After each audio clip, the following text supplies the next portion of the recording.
Aku capek. Bu, semua orang bilang ibu-ibu egois. Kau tahu rasanya ditinggal bertahun-tahun? Uangmu nggak bisa gantiin itu. Setiap malam aku nunggu, tapi yang datang cuma sepi dan janji kosong.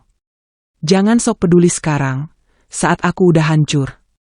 Aku anakmu, Bu, tapi rasanya aku yatim meski ibu masih hidup.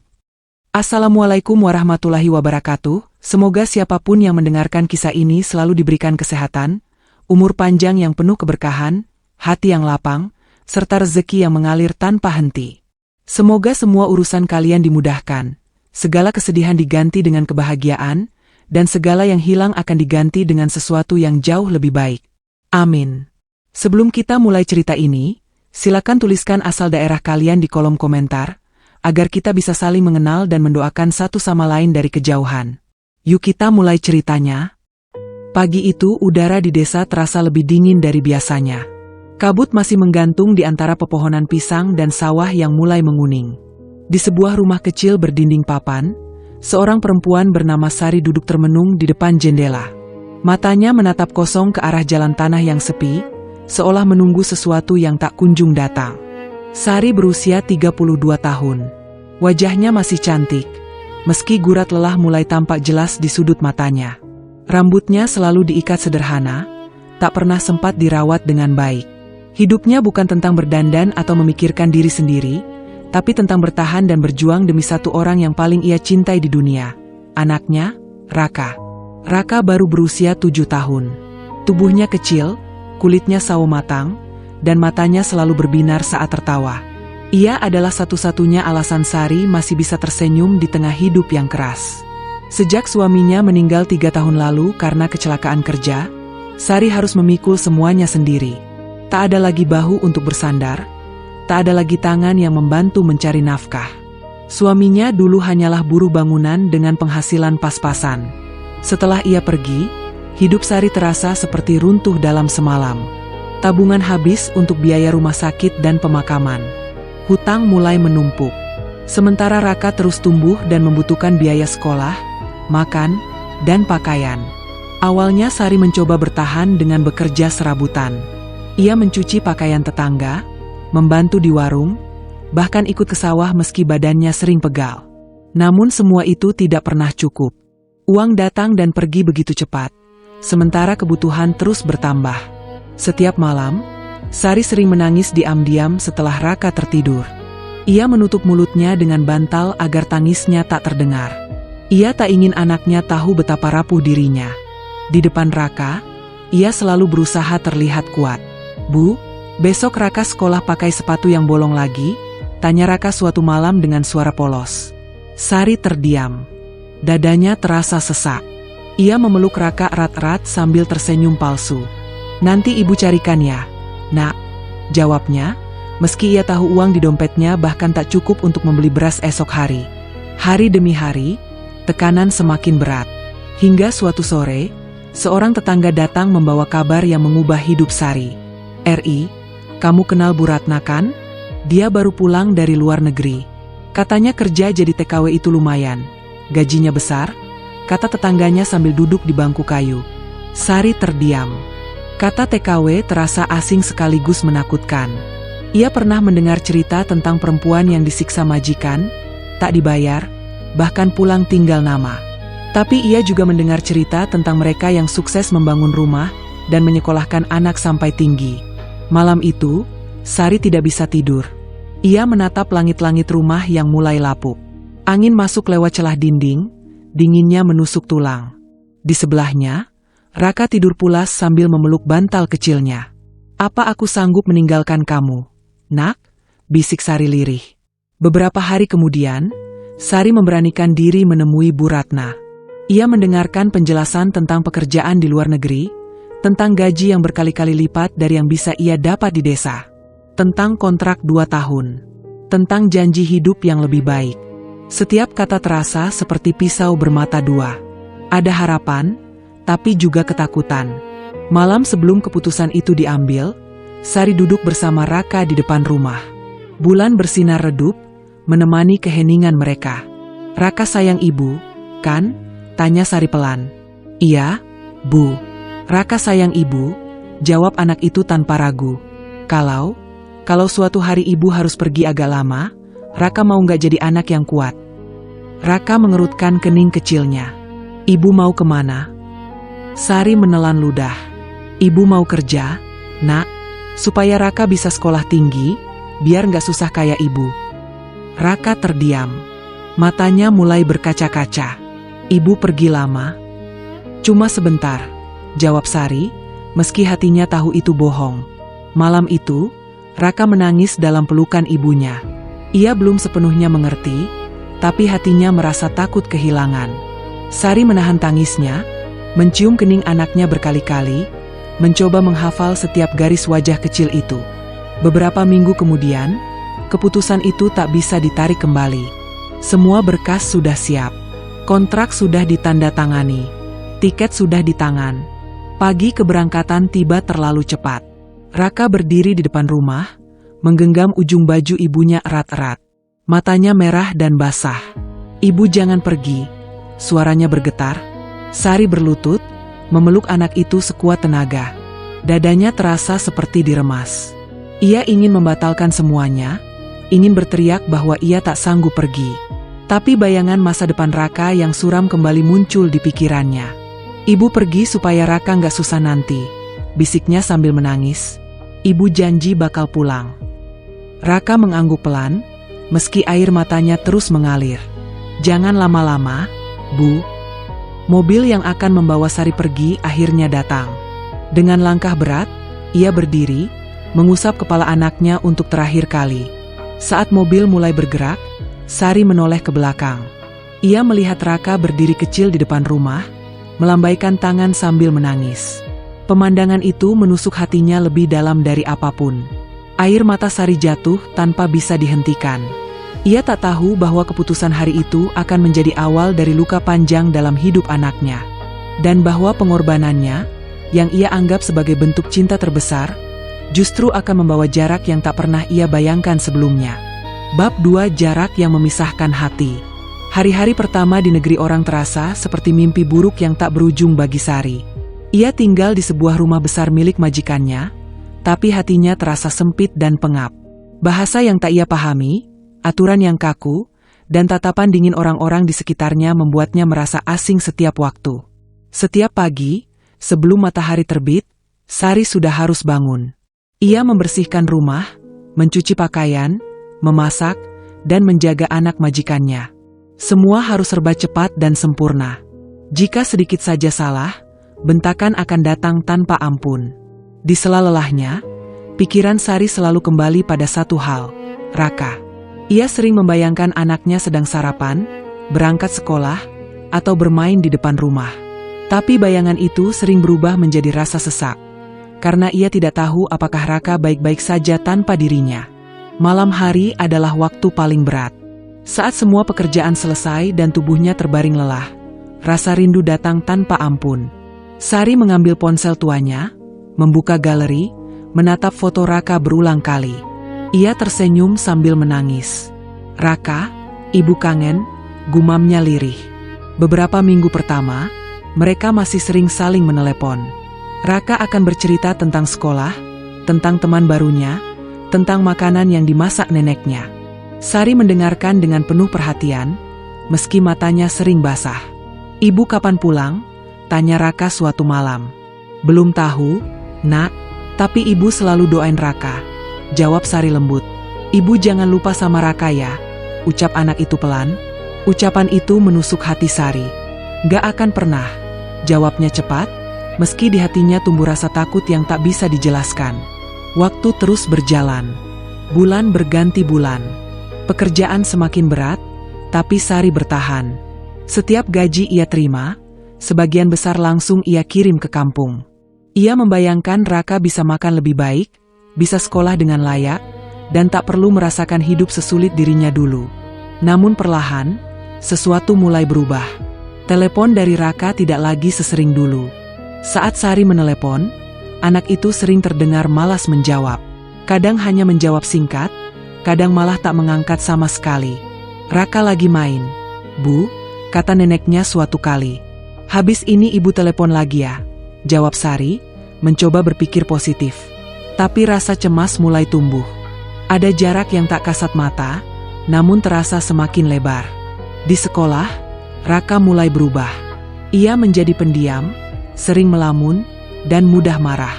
Gurunya beberapa kali memanggil neneknya karena Raka sering tidak mengerjakan tugas dan bertengkar dengan teman-temannya. Namun semua itu tidak pernah benar-benar sampai ke telinga Sari. Keluarga memilih menyembunyikan, takut membuatnya khawatir di negeri orang. Sementara itu, kehidupan Sari semakin keras. Majikannya mulai sering memarahinya untuk hal-hal kecil. Kadang ia tidak diberi waktu istirahat yang cukup. Namun Sari memilih diam. Ia takut kehilangan pekerjaan. Ia takut pulang dengan tangan kosong.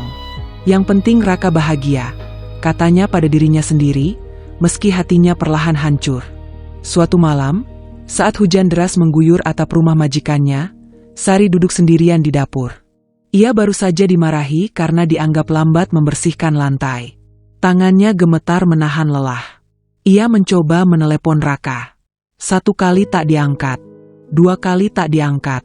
Pada panggilan ketiga, akhirnya tersambung. "Halo?" Suara Raka terdengar datar. "Nak, kamu lagi apa?" tanya Sari dengan suara bergetar karena rindu. "Biasa," jawabnya singkat. "Ibu kangen. Kamu sehat?" "Iya." Tak ada tawa, tak ada cerita. Hanya jawaban pendek yang dingin. "Raka marah sama ibu?" tanya Sari pelan. Hening beberapa detik. "Enggak," jawab Raka, tapi nadanya tidak meyakinkan. Sari menelan ludah. Dadanya terasa nyeri. Ia ingin memeluk anaknya, ingin meminta maaf, ingin berkata bahwa semua ini ia lakukan demi Raka. Tapi jarak ribuan kilometer membuat semua keinginan itu hanya jadi angan. Setelah panggilan ditutup, Sari menangis lama di dapur. Air matanya jatuh satu persatu, bercampur dengan rasa lelah yang tak pernah habis. Hari-hari berikutnya berjalan semakin berat. Kabar dari rumah semakin jarang. Saat Sari bertanya, jawabannya selalu singkat. "Baik, Bu." Padahal kenyataannya, Raka mulai merasa ditinggalkan. Ia sering duduk sendirian di sudut kelas, menatap teman-temannya yang dijemput orang tua mereka. Ia iri, tapi juga marah. Marah pada ibunya yang pergi, marah pada dirinya sendiri karena merasa lemah. "Kalau ibu sayang, kenapa ninggalin aku?" gumamnya suatu hari sambil menendang batu di halaman sekolah. Malam-malamnya diisi dengan tangis yang disembunyikan. Ia mulai menutup diri, tak lagi bercerita pada siapapun. Luka itu tumbuh pelan-pelan, tanpa disadari oleh Sari yang jauh di negeri orang. Sementara itu, Sari terus bekerja, terus menabung, terus berharap. Ia tak tahu bahwa di balik setiap uang yang ia kirim, ada hati kecil yang semakin terluka. Jarak itu bukan hanya soal kilometer. Ia berubah menjadi jarak perasaan. Jarak yang perlahan memisahkan ibu dan anak tanpa mereka sadari. Dan tanpa Sari tahu, luka itu akan segera tumbuh menjadi sesuatu yang jauh lebih besar. Bab 3. Uang datang, kasih sayang menghilang. Waktu berjalan tanpa pernah menunggu siapapun. Hari-hari Sari di negeri orang terus berlalu, ditandai dengan kelelahan yang semakin menumpuk dan rindu yang tak pernah terobati. Namun di balik semua itu, satu hal mulai terlihat jelas. Uang yang ia kirim semakin banyak. Setiap bulan, Sari menyisihkan hampir seluruh gajinya untuk keluarga di kampung. Ia jarang membeli apapun untuk dirinya sendiri. Pakaian yang ia pakai itu-itu saja, bahkan mulai usang. Baginya, yang penting Raka bisa hidup lebih layak. Dan memang, perubahan itu mulai terlihat di rumah mereka. Rumah kayu yang dulu rapuh, kini sudah diperbaiki. Atap bocor diganti seng baru, dinding dilapisi cat warna biru muda. Di halaman, ada sepeda baru terparkir, hadiah dari Sari untuk Raka saat ulang tahunnya yang ke-9. Tetangga mulai memuji. "Enak ya, anaknya kerja di luar negeri. Sekarang hidupnya kelihatan enak." Nenek Raka hanya tersenyum kecil setiap kali mendengarnya. Ia tahu, semua itu dibayar mahal oleh rindu dan air mata. Sementara itu, Raka berdiri di antara perubahan itu dengan perasaan yang sulit dijelaskan. Ia memang punya sepeda baru, sepatu baru, dan tas sekolah yang bagus. Tapi ia tak punya lagi satu hal yang dulu selalu ada, pelukan ibunya setiap pagi. Di sekolah, Raka mulai berubah. Ia jadi lebih pendiam dan mudah tersulut emosi. Jika ada teman yang mengejeknya karena ibunya bekerja di luar negeri, wajahnya langsung memerah. "Anak TKW," teriak seorang anak suatu hari. Raka mendorong anak itu tanpa pikir panjang. Perkelahian kecil pun terjadi. Guru datang melerai, dan lagi-lagi Raka harus berdiri di depan kelas. Tertunduk, mendengar nasihat yang tak benar-benar ia dengarkan. Ia tidak tahu harus menjelaskan apa. Ia hanya merasa kosong. Sepulang sekolah, ia lebih sering mengurung diri di kamar. Sepeda barunya jarang disentuh. Ia lebih suka duduk di lantai, memeluk lututnya, menatap foto lama bersama ibunya yang ia simpan di laci. "Kalau ibu ada di sini, pasti ibu marah aku berantem," gumamnya pelan. Di sisi lain, Sari merasa ada yang berubah, meski ia tak bisa menunjuk dengan jelas apa itu. Telepon dari rumah semakin jarang. Kalau ia menelepon, jawabannya pendek-pendek. "Raka lagi apa?" "Lagi di kamar." "Sekolahnya gimana?" "Biasa aja." Tak ada lagi cerita panjang. Tak ada tawa kecil yang dulu selalu menghangatkan hatinya. Sari mencoba menghibur diri. Mungkin Raka sedang masuk usia remaja. Mungkin ia hanya lelah. Ia memilih percaya pada hal-hal baik. Karena jika ia memikirkan yang buruk, hatinya tak akan sanggup. Namun malam-malamnya semakin sunyi. Ia sering terbangun karena mimpi buruk. Mimpi tentang Raka yang berdiri jauh darinya, memanggil-manggil tapi tak pernah bisa ia dekati. Suatu hari, Sari menerima pesan dari nenek Raka. "RI, Raka akhir-akhir ini susah diatur. Sering melamun, nilainya turun." Ibu bingung. Jantung Sari berdegup kencang. Tangannya gemetar memegang ponsel. "Kenapa bisa gitu, Bu?" balasnya cepat. "Entahlah, mungkin dia kangen kamu, tapi dia nggak pernah mau ngomong." Pesan itu membuat dada Sari sesak. Ia menutup wajahnya dengan kedua tangan. Air matanya jatuh satu persatu. "Maafin ibu, Nak. Ibu cuma pengen kamu hidup enak," bisiknya. Namun hidup tak sesederhana itu. Hari-hari berikutnya, Sari mencoba lebih sering menelepon.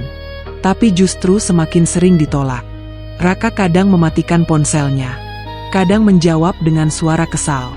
"Ibu nggak usah nelepon terus," katanya suatu kali. Ucapan itu seperti pisau yang menusuk tepat ke jantung Sari. "Ibu cuma kangen," jawabnya lirih. "Udah, Bu. Raka capek," balas anak itu sebelum menutup telepon. Sari terduduk lama, tak bergerak. Dunia di sekelilingnya terasa hampa. Untuk pertama kalinya, ia merasakan ketakutan yang nyata, takut kehilangan anaknya, bukan secara fisik, tapi secara hati. Sementara itu, Raka juga berjuang dengan perasaannya sendiri. Ia benci dirinya karena rindu. Ia benci ibunya karena pergi. Ia benci dunia karena membuatnya merasa sendirian. Ia mulai membolos sekolah sesekali, duduk di warung dekat lapangan, menatap orang-orang berlalu lalang. Ia merasa tak punya tempat untuk pulang, meski rumahnya berdiri kokoh. "Buat apa uang banyak kalau nggak ada ibu?" gumamnya suatu sore. Di malam hari, saat neneknya sudah tidur, Raka sering menangis sendirian. Ia memeluk bantal, mencoba mengingat aroma ibunya. Tapi ingatan itu mulai samar, dan itu membuatnya takut. Sementara itu, Sari semakin tenggelam dalam rasa bersalah. Setiap uang yang ia kirim kini terasa seperti pengingat bahwa ia sedang menukar kehadirannya dengan lembaran-lembaran kertas. Ia mulai bertanya pada dirinya sendiri, apa aku salah memilih jalan? Namun kontraknya belum selesai. Ia terikat. Ia terjebak antara tanggung jawab dan cinta.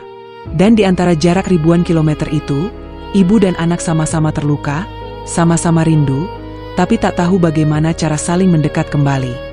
Uang memang datang, rumah memang berubah, tapi kasih sayang perlahan menghilang, terseret oleh jarak dan waktu. Dan tanpa mereka sadari, luka itu sedang tumbuh, menunggu saatnya pecah. Bab 4 Luka yang tak terlihat. Hari-hari Raka berjalan tanpa warna. Ia tetap bangun pagi, tetap berangkat sekolah, tetap pulang ke rumah yang sama. Tapi sesuatu di dalam dirinya berubah. Ia tak lagi merasa utuh. Ada bagian dari hatinya yang seperti kosong, dan ia tak tahu bagaimana cara mengisinya. Di sekolah, Raka mulai dikenal sebagai anak yang pendiam dan mudah marah. Ia jarang tersenyum. Jika teman-temannya tertawa, ia hanya memandang tanpa ikut. Jika ada yang mengajaknya bermain, ia sering menolak dengan wajah dingin. Bukan karena ia membenci mereka, tapi karena ia tak tahu bagaimana caranya merasa dekat dengan siapapun lagi. Guru-gurunya mulai khawatir. Nilai Raka menurun perlahan, terutama pelajaran yang dulu ia sukai. Ia sering melamun di kelas, menatap jendela, membiarkan pikirannya melayang jauh ke sosok ibu yang dulu selalu menunggunya pulang sekolah. Suatu hari, seorang guru memanggilnya ke ruang guru. "Raka, kamu kenapa akhir-akhir ini sering melamun? Ada masalah di rumah?" tanya guru itu lembut. Raka menunduk. Tangannya mencengkeram ujung bajunya. "Gak apa-apa, Bu," jawabnya pelan. Padahal di dalam hatinya, ia ingin berteriak. Ia ingin bilang bahwa ia lelah berpura-pura kuat. Ia ingin bilang bahwa ia kangen ibunya sampai dadanya sakit. Tapi kata-kata itu tak pernah keluar. Di rumah, neneknya mulai kewalahan. Raka sering membantah, pulang terlambat, dan lebih banyak mengurung diri. Setiap kali ditegur, ia langsung naik pitam. "Raka, jangan gitu ngomongnya," tegur neneknya suatu sore. "Biarin aja, nenek nggak ngerti apa-apa," bentaknya.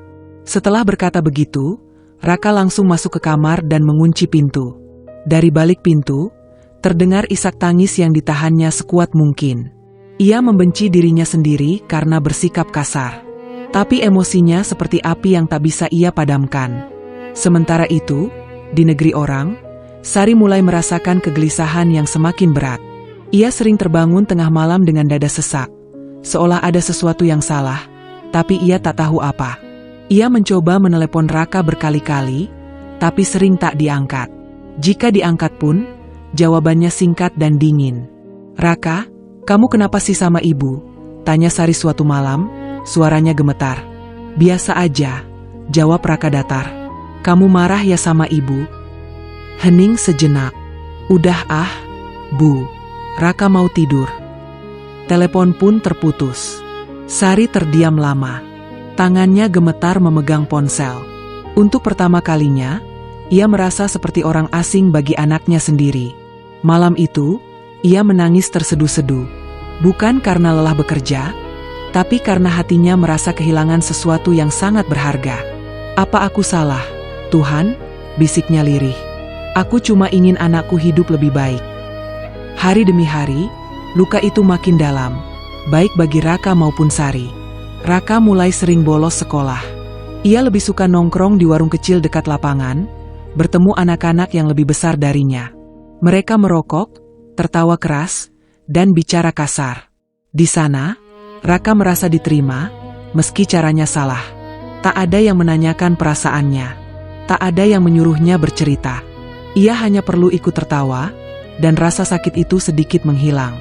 Namun sepulangnya ke rumah, rasa hampa itu kembali. Ia duduk di kamarnya, memandangi foto lama dirinya dan ibunya. "Kenapa ibu ninggalin aku?" bisiknya dengan mata basah. Ia ingin marah, tapi yang ada justru rindu yang menyakitkan. Sementara itu, Sari mulai mendapat firasat buruk. Ia bermimpi tentang Raka yang berdiri jauh darinya, memanggil-manggil, tapi tak bisa ia dekati. Setiap kali terbangun, dadanya berdebar hebat. Ia mencoba berbicara dengan nenek Raka lewat telepon lebih sering. Namun nenek selalu berusaha menenangkan, meski suaranya terdengar ragu. "Raka cuma lagi fase, RI. Nanti juga baik lagi," katanya. Tapi Sari tahu, ada yang disembunyikan. Suatu malam, setelah bekerja seharian, Sari duduk sendirian di kamar kecilnya. Ia memandangi uang yang baru saja diterimanya. Jumlahnya cukup besar. Dulu, angka itu membuatnya bahagia. Sekarang, ia hanya merasa kosong. "Apa gunanya semua ini kalau anakku menderita?" gumamnya. Ia mulai merasa pengorbanannya salah arah. Ia menukar waktu bersama anaknya dengan uang, tanpa sadar bahwa yang dibutuhkan Raka bukanlah barang atau rumah yang lebih bagus, tapi kehadirannya.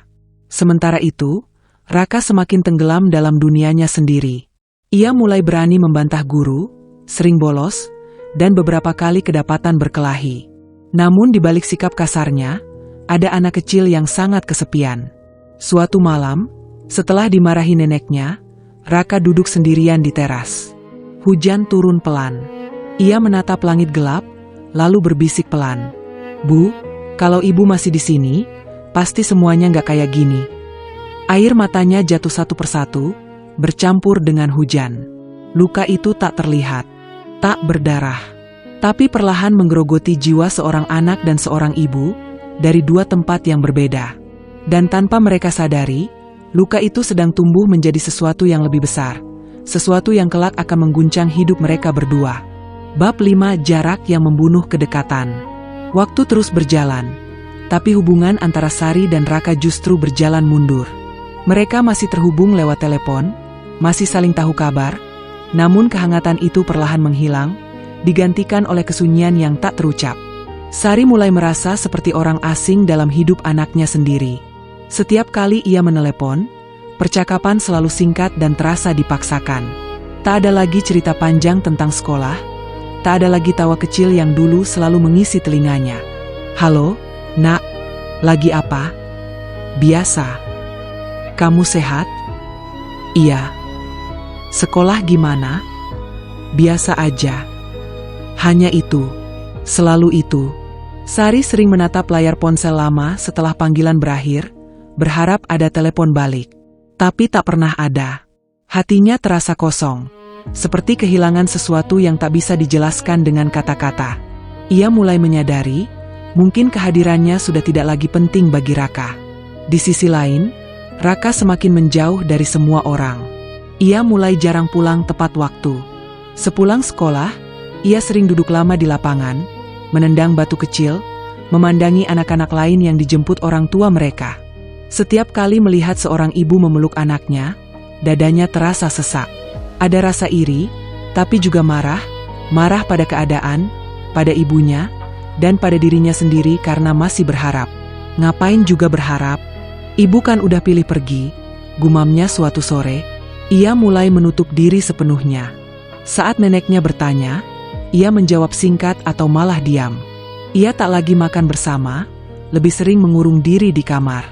Nenek hanya bisa menghela napas panjang. Ia tahu, luka di hati cucunya semakin dalam, dan ia tak tahu bagaimana menyembuhkannya.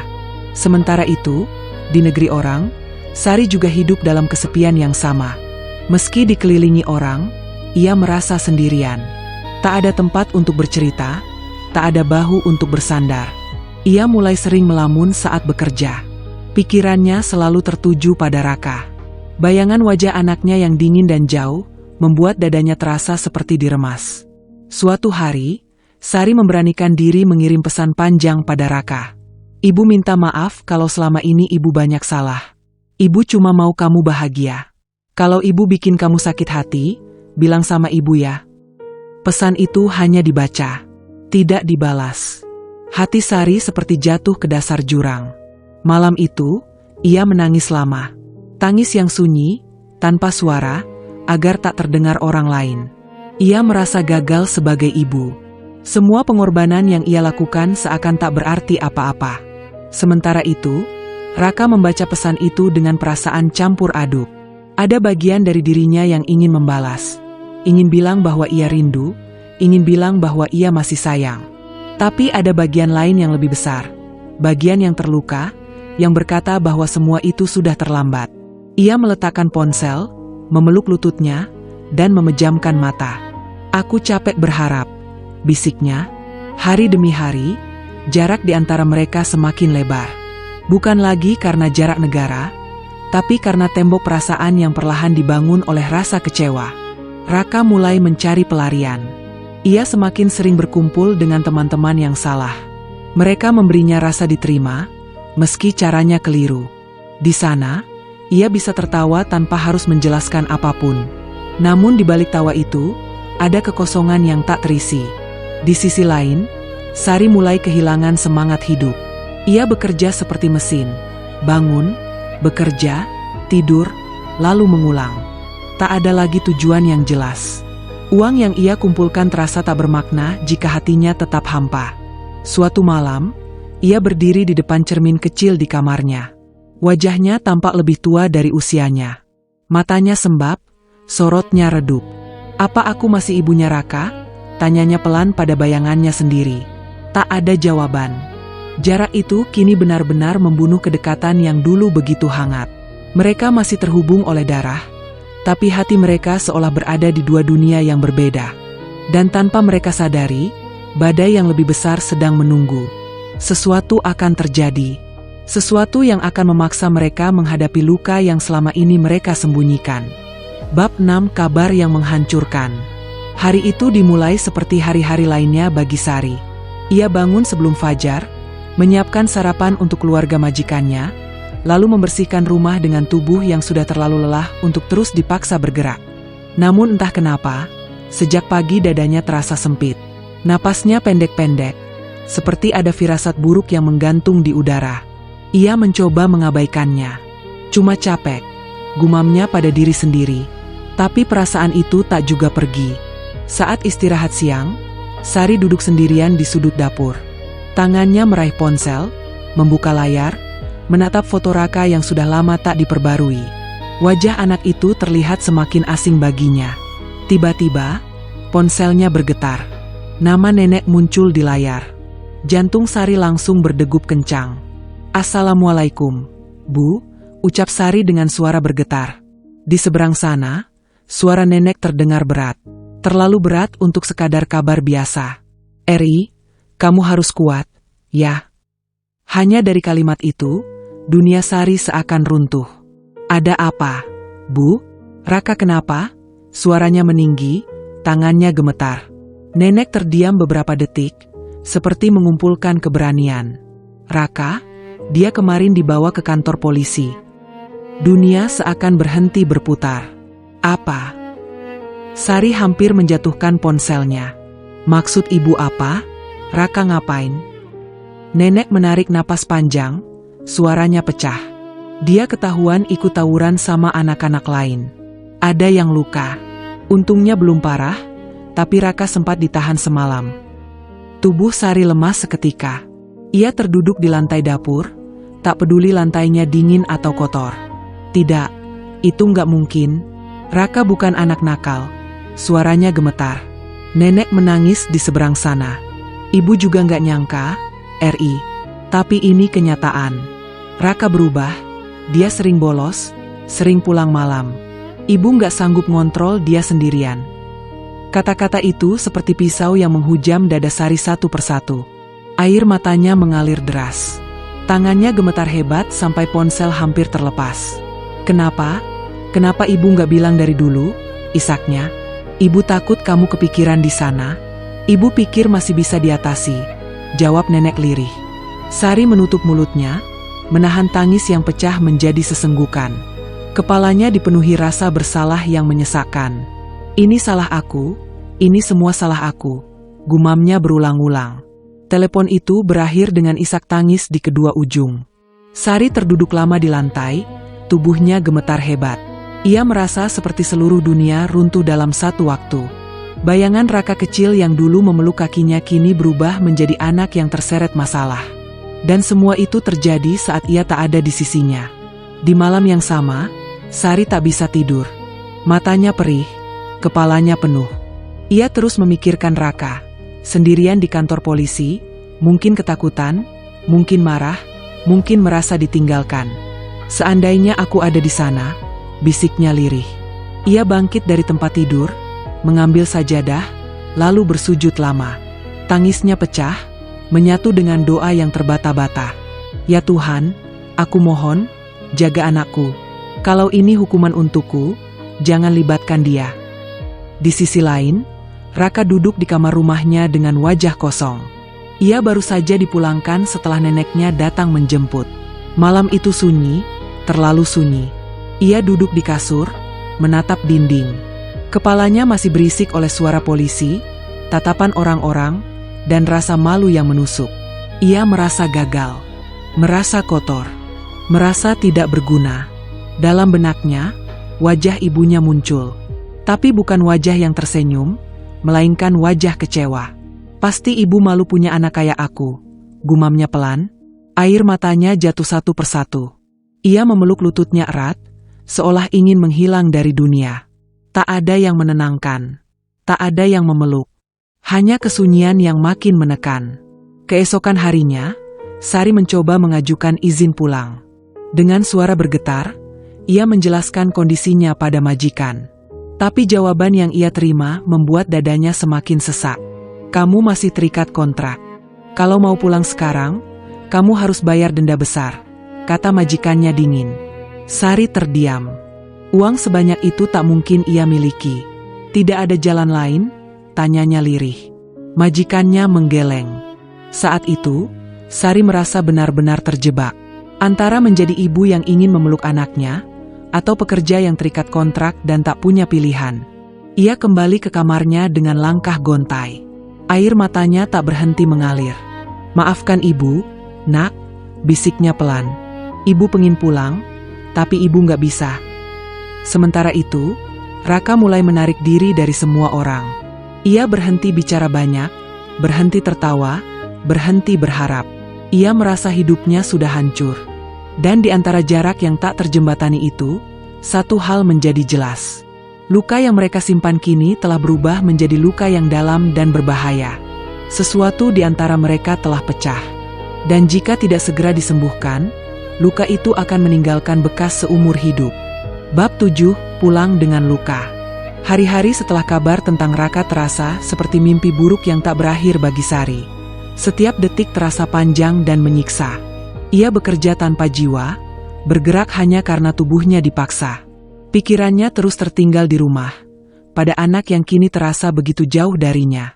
Setelah berhari-hari memohon, menangis, dan menjelaskan kondisinya, akhirnya majikannya memberi izin pulang lebih cepat, dengan potongan gaji besar dan ancaman tak bisa kembali bekerja lagi. Tapi bagi Sari, tak ada harga yang lebih mahal daripada anaknya. Ia tak peduli lagi pada uang. Yang ia tahu, ia harus pulang. Hari keberangkatan itu, tangannya gemetar saat menggenggam koper kecilnya. Tak banyak yang ia bawa, hanya pakaian dan hati yang penuh luka. Saat pesawat lepas landas, air matanya jatuh tanpa henti. Raka, tunggu ibu. Perjalanan pulang terasa panjang dan melelahkan. Namun rasa lelah itu tak sebanding dengan cemas yang terus menghantui pikirannya. Ia membayangkan wajah Raka, apakah anak itu masih mau menatapnya? Ataukah ia sudah terlalu terluka untuk memaafkan? Saat akhirnya kakinya menginjak tanah kampung halaman, jantungnya berdegup tak karuan. Udara desa terasa familiar, tapi juga asing. Banyak hal berubah, termasuk dirinya sendiri. Sari langsung menuju rumah tanpa singgah kemanapun. Dari kejauhan, ia melihat rumah itu masih berdiri, tapi terasa berbeda. Lebih sunyi, lebih dingin. Pintu terbuka pelan. Nenek berdiri di ambang, matanya langsung berkaca-kaca saat melihat Sari. "Ri," suaranya bergetar. Sari memeluk ibunya erat-erat. Tangis mereka pecah tanpa kata. Setelah beberapa saat, Sari menarik napas panjang dan bertanya dengan suara gemetar. "Raka di mana, Bu?" Nenek menunduk. "Di kamar." Langkah Sari terasa berat saat menuju kamar itu. Setiap langkah seperti membawa beban bertonton. Ia berhenti sejenak di depan pintu, tangannya terangkat tapi tak langsung mengetuk. Ia takut. Takut melihat tatapan benci. Takut ditolak. Takut tak lagi dikenali sebagai ibu. Akhirnya, ia mengetuk pelan. "Raka, ini ibu." Tak ada jawaban. Sari membuka pintu perlahan. Di dalam, Raka duduk di sudut kamar, memeluk lututnya. Tubuhnya terlihat lebih kurus, wajahnya pucat. Rambutnya sedikit berantakan. Jantung Sari seakan diremas. "Raka," panggilnya pelan. Anak itu menoleh. Mata mereka bertemu. Hening. Tak ada senyum. Tak ada lari memeluk seperti dulu. Hanya tatapan datar dan dingin. "Ibu pulang," kata Sari lirih, mencoba tersenyum. Raka tetap diam. Tatapannya kosong, seolah sedang melihat orang asing. Sari melangkah mendekat. "Nak, ibu kangen." "Kenapa sekarang?" Suara Raka tiba-tiba pecah. "Kenapa baru pulang sekarang?" Pertanyaan itu seperti tamparan. Sari terdiam. Air matanya langsung mengalir. Ibu minta maaf." Kamu tahu nggak aku kenapa berantem? Kenapa aku masuk kantor polisi? Suara Raka mulai meninggi. Sari menggeleng, tangisnya semakin pecah.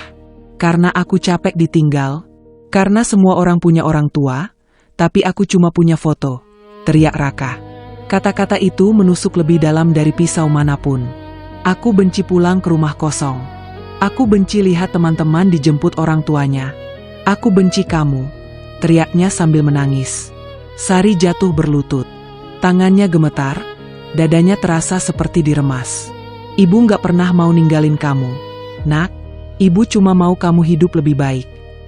Kalau harus kayak gini, aku nggak mau hidup lebih baik. Bentak Raka sambil menangis terseduh. Tangis mereka pecah bersamaan. Raka berlari keluar kamar, meninggalkan Sari terduduk di lantai dengan tubuh gemetar. Nenek berdiri di ambang pintu, ikut menangis melihat semuanya. Mungkin kamu harus sabar, Ri, lukanya masih dalam, ucapnya lirih. Malam itu, Sari duduk sendiri di kamar lamanya. Ia memandangi dinding penuh kenangan. Semua terasa asing, meski rumah itu miliknya. Ia sadar, kepulangannya bukan akhir dari masalah. Justru ini awal dari perjuangan yang jauh lebih berat. Ia tak hanya harus memulihkan hidupnya, tapi juga hati anaknya yang sudah hancur. Di luar kamar, Raka duduk memeluk lututnya. Air matanya jatuh tanpa suara. Aku cuma pengen ibu ada, dari dulu, bisiknya. Dua hati yang saling merindukan kini terpisah oleh luka yang belum sembuh. Dan meski mereka berada di rumah yang sama, jarak di antara mereka terasa lebih jauh dari sebelumnya. Bab 8, mencoba memperbaiki yang retak. Hari-hari setelah kepulangan Sari terasa canggung dan sunyi. Rumah yang dulu penuh tawa kini seperti berjalan dengan langkah tertahan. Tidak ada pertengkaran besar, tapi juga tak ada kehangatan. Hanya jarak yang menggantung di udara, seolah setiap sudut rumah menyimpan luka yang belum sembuh. Sari bangun lebih pagi dari biasanya. Ia memasak sarapan sederhana, nasi hangat dan telur dadar, makanan yang dulu sering ia buat untuk Raka sebelum berangkat sekolah. Ia berharap, meski kecil, hal itu bisa menjadi awal. Saat Raka keluar dari kamar, ia berhenti sejenak melihat meja makan. Ia tahu ibunya yang memasak, tapi ia tak berkata apa-apa. Ia duduk, mengambil piring, dan makan dalam diam. Sari memperhatikannya diam-diam. Ingin rasanya menyentuh rambut anaknya seperti dulu, tapi tangannya tertahan di udara. Ia takut membuat Raka menjauh lagi. Raka, nanti pulang sekolah langsung ke rumah ya, ucapnya pelan. Raka mengangguk tanpa menatap. Hanya itu, tak ada percakapan lain. Hari demi hari berlalu dengan pola yang sama.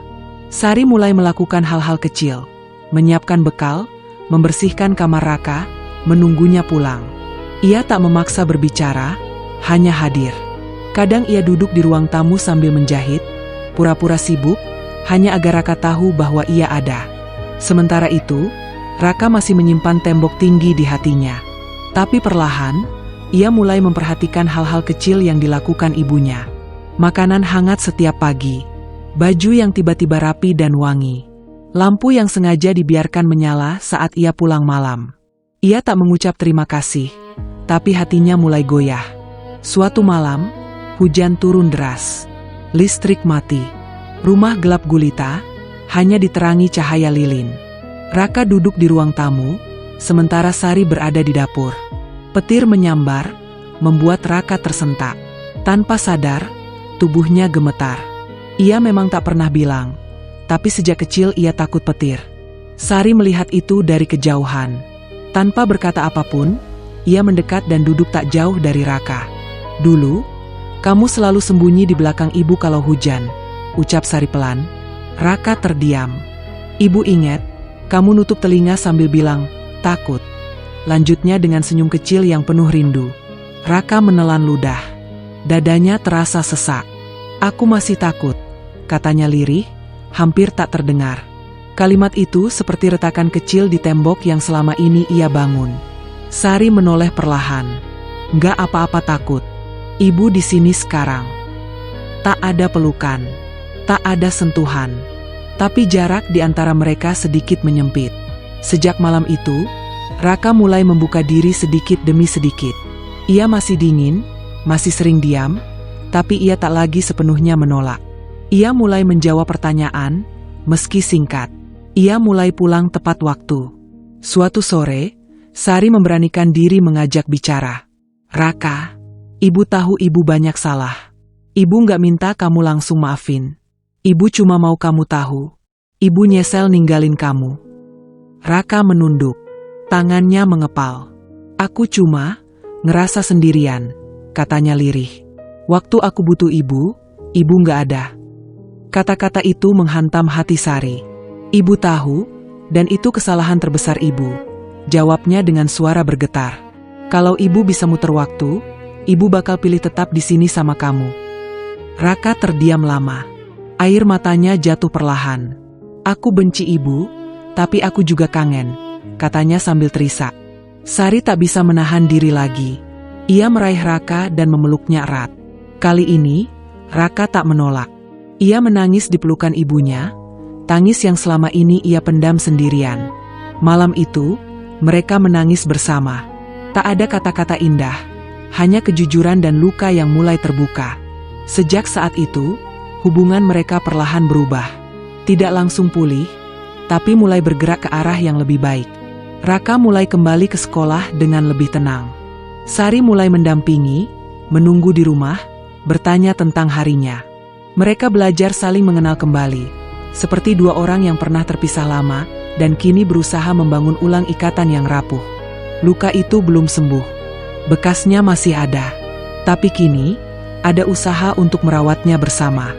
Dan di tengah segala kekurangan dan penyesalan, tumbuh satu hal kecil yang sangat berharga. Harapan. Bab 9, cinta yang terlambat tapi masih ada. Musim berganti, tapi rumah kecil itu kini mulai terasa hangat lagi. Tak lagi sunyi seperti dulu. Suara tawa Raka perlahan kembali terdengar, meski belum sepenuhnya seperti sebelum Sari pergi. Tapi itu sudah cukup untuk membuat Sari merasa lega. Sari belajar untuk hadir bukan hanya dengan materi atau uang, tapi dengan waktu, perhatian, dan cinta yang tulus. Ia tak lagi pergi ke luar negeri, meski tawaran pekerjaan datang. Ia sadar, tidak ada gaji sebesar apapun yang bisa menggantikan kehadiran seorang ibu bagi anaknya. Raka pun perlahan belajar memaafkan. Ia masih menyimpan amarah dan kecewa, tapi ia mulai membuka hatinya kembali untuk ibunya. Ia mulai bercerita tentang sekolah, teman, dan bahkan masalah kecil yang dulu ia simpan sendiri. Setiap cerita yang keluar dari mulutnya adalah tanda bahwa tembok di hatinya mulai runtuh. Suatu sore, mereka duduk bersama di beranda rumah. Matahari mulai tenggelam, memberi cahaya keemasan yang hangat. Sari menatap Raka, tersenyum lembut. "Kamu tahu, Nak, ibu nggak mau lagi ninggalin kamu. Sekarang ibu cuma mau ada buat kamu, tiap hari," ucapnya. Raka tersenyum tipis. "Aku juga mau ibu ada di sini. Selalu," jawabnya. Pelukan itu berlangsung lama. Tidak ada kata lain yang dibutuhkan. Cukup ada kehadiran, cukup ada pelukan, cukup ada cinta yang tulus. Hari-hari berikutnya tetap bukan tanpa masalah. Raka kadang masih pendiam, masih mudah marah. Tapi kini ia tahu, di sisi lain ada ibu yang selalu ada, tak akan pergi lagi. Dan Sari pun tahu, anaknya kini lebih kuat karena luka yang dulu begitu dalam akhirnya mulai sembuh. Mereka belajar bersama bahwa cinta kadang terlambat, tapi bukan berarti hilang. Yang hilang bisa ditemukan kembali, meski butuh waktu, air mata, dan pengorbanan yang tak mudah. Di rumah kecil itu, kini ada senyum, ada tawa, ada kebersamaan. Rumah yang dulu dingin dan sepi kini menjadi tempat yang hangat. Bukan karena barang-barang mewah atau rumah baru, tapi karena ada cinta yang tulus, meski datang terlambat. Dan bagi Sari dan Raka, itu sudah cukup. Cukup untuk menutup luka, cukup untuk memulai hidup baru, cukup untuk membangun ikatan yang takkan terpisahkan lagi. Sampai di sini dulu ceritanya. Nantikan kelanjutan ceritanya di video berikutnya.